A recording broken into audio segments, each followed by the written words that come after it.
Entrepreneurship has a way of calling more out of you, whether you like it or not, honestly. The market asks you questions you didn't know you needed to answer. Your clients show you needs you didn't know that you could meet. And if you're willing to listen, if you're willing to evolve, things can really change for you. I have been a career counselor. I've been a global HR director. I am a speaking coach. I am a leadership consultant. I have been a program creator. I'm a podcaster. I'm an author. And I'm not done. Okay? None of those versions of me are wrong. They were necessary. Each and every one of those versions of myself helped to build the foundation for what's next.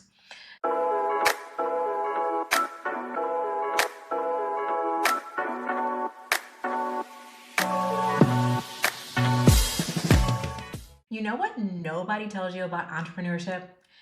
That some of the hardest lessons you learn more than once.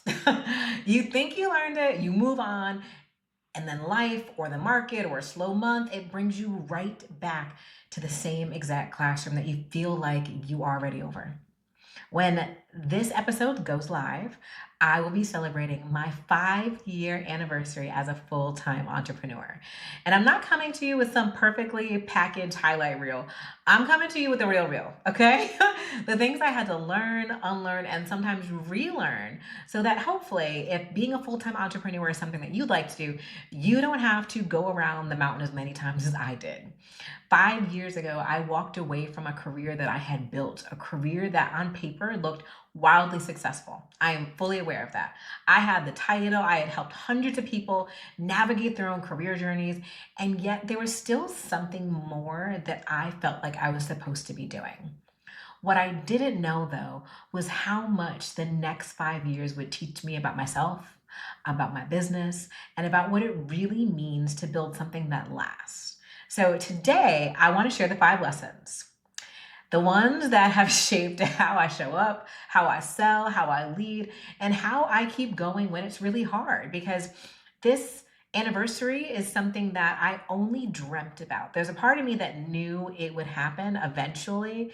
But when I tell you, as an entrepreneur, I had so many leave my job dates prior to May 20th of 2021, so many.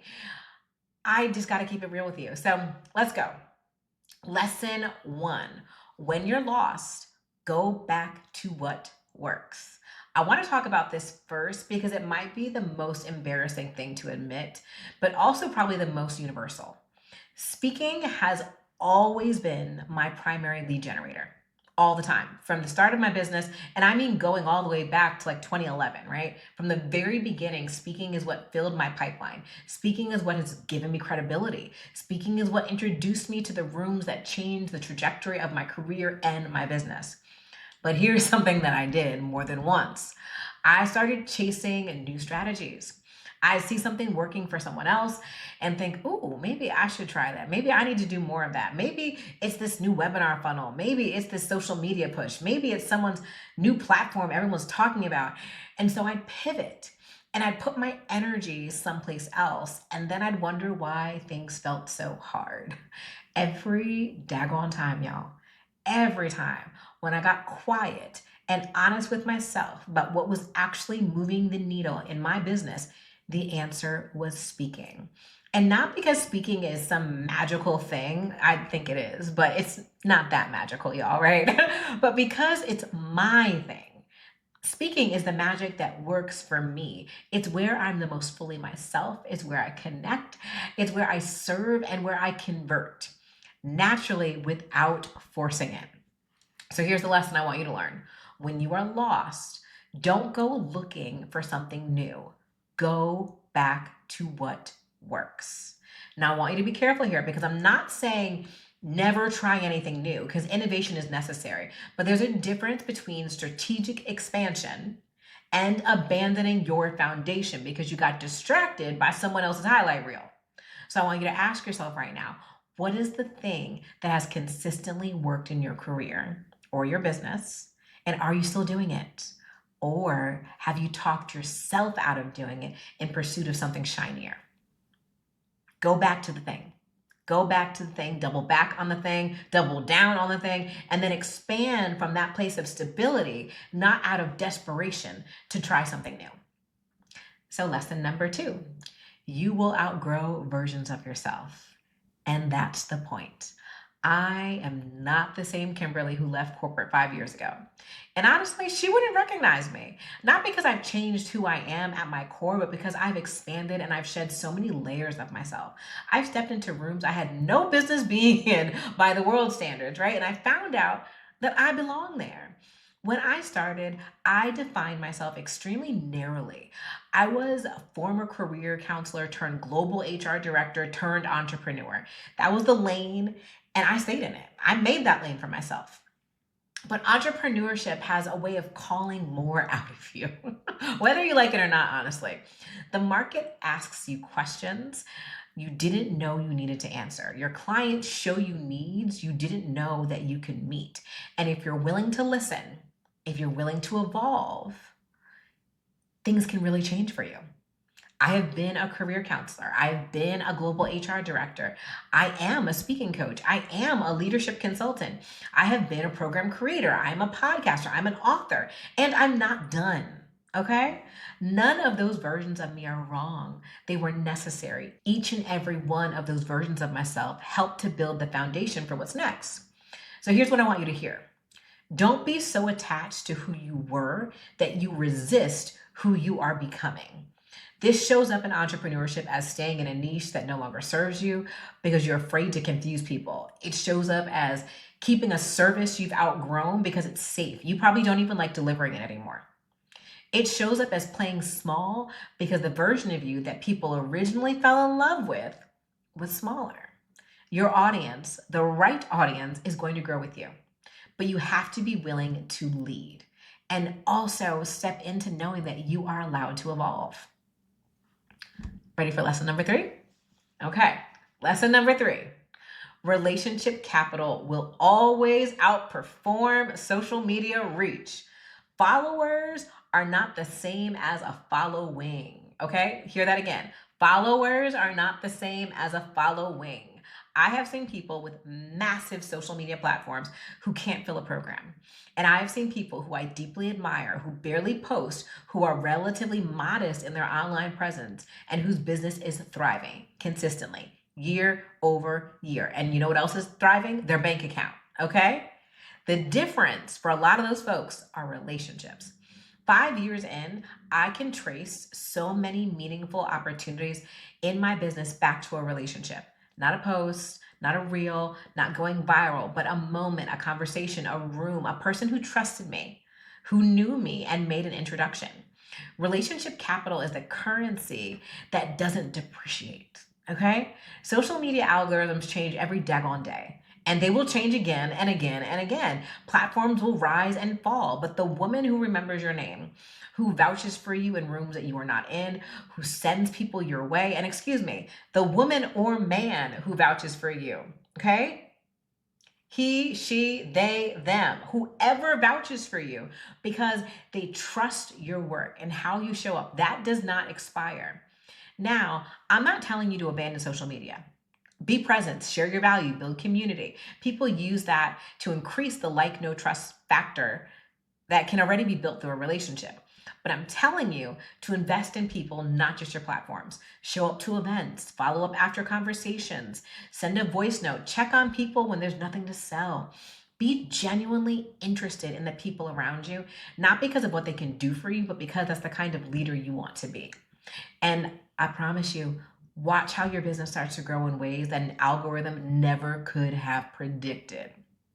All right, lesson 4. Teaching everything you know is a growth strategy, not a mistake. I was told more than once not to give so much away. Don't teach everything on stage. Don't put your best content in the free stuff. Save it for the paid offer. I did not listen. And I'm honestly so glad that I didn't. My philosophy from day one has been teaching my behind off, okay? Give the best I have. Trust that the people who are ready to go deeper will come. And they do. And also trust that I have more. Here's what I've learned about generosity in business. Generosity builds trust faster than any sales page ever will. When someone sits in a room with me, virtual or physical, and walks away thinking, if that's the free version, I can only imagine what this woman gives me in a paid experience. That is the conversation. I didn't have to convince them of anything. The value is what convinced them. Your expertise is not diminished by sharing it, it is amplified. And here's the other side of this: people who are only looking for free content, they were never going to be your clients, anyways. So stop rationing out your best thinking, your best thoughts, your best frameworks in hopes of converting people who aren't ready. Give freely to those who are in the room with you, virtual or in person, and the right ones will invest. This has been true in my speaking. It has been true in this podcast. It has been the reason I can show up every week and pour into these episodes, because I genuinely believe that what I give here multiplies. So teach everything. Trust your value. The right people will always want more. So last but not least, the long game is the only game. This might be the hardest one, but it might also be the most important. 5 years since I've been full-time, I have always made multi-six figures in revenue each year. 5 consecutive years at this level. That did not happen overnight. It did not happen because of one viral post or one perfect launch. It happened because I showed up consistently, even when it was quiet, even when I doubted myself, even when the numbers weren't where I wanted them to be. Because trust, there have been some months where it was tight and I was nervous and I was on LinkedIn looking for jobs, okay? I wanted more sales, or I wanted more goals, more relationships, whatever it was. And that vision felt so far away. Entrepreneurship is not a sprint, though. It's not even a marathon. It's a practice, like a meditation or strength training. The results come from consistency over time and not one extraordinary effort. I've had seasons in my business that looked incredible on the outside and felt terrifying on the inside. I've had months where I questioned everything. I've had investments that didn't pay off the way I had hoped. I had launches that humbled me because no one enrolled, y'all. No one, okay? And I still kept going. I've had experiences where I've hired someone and it was one of the biggest mistakes in my business, y'all.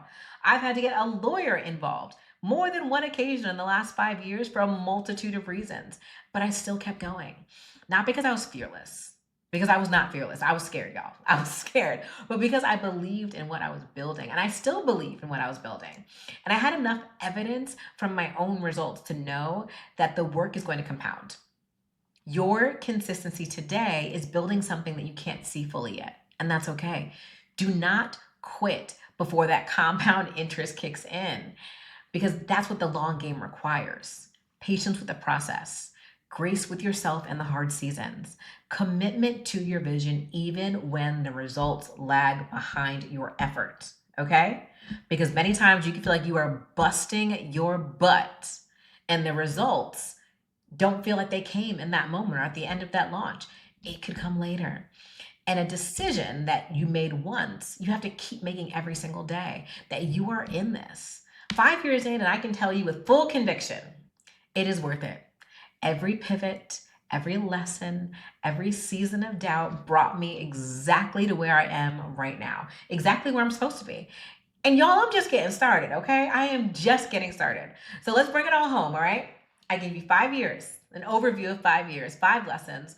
1, when you're lost, go back to what works. Do not abandon your foundation because you are chasing someone else's strategy or whatever shiny penny is out there. 2, you will outgrow versions of yourself, and this is not a crisis. It's called growth. You got to let yourself evolve and grow. Entrepreneurship, I've heard it a million times. I'm not sure who actually said it, but it is probably the hardest personal development program that you will ever be a part of. Number 3, relationship capital will always outperform social media reach. Invest in people, not just platforms. 4, teaching everything you know is not a liability. It's your greatest marketing strategy. Give generously. Trust your value. And last but not least, the long game is the only game. Your consistency is compounding. Do not quit before you see return. If this episode resonated with you, I want to hear from you. Send me a DM, leave a review, tell me which lesson landed most for you. And more importantly, I want you to tell me what you're going to do with it. And I invite you to subscribe to the Insider Notes newsletter. If you go to bit.ly/YNM newsletter, that's where I share all of my latest and greatest in your inbox every single week. And as always, until next time, may your next move be your very best move. Talk soon.